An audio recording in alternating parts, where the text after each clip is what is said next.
In terms of pitfalls, I mean, you mentioned some people can be ruthless in their terms.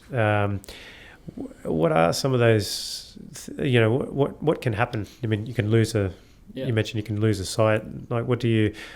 Look, I suppose that it's quite easy to get caught up in this private funding bashing, where,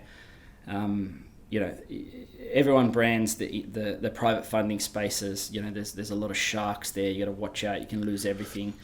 Look, perhaps maybe 10, 15 years ago that was the case, but I can tell you now that in the non-bank private space now, you've almost got sort of 3 tiers of lenders, and there is a group or a tier of lender in that private space now that are probably just as trustworthy as a bank.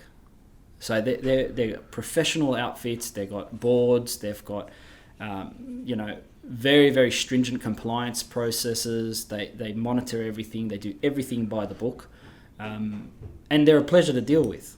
So not all private funders are like that. Yep.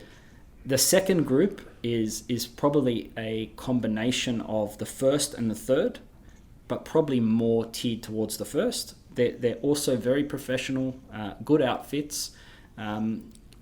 However, they've got a standard set of conditions, and if you don't meet these, they give you very, very little leeway, and then they whack you with default fees and things like that. Yeah.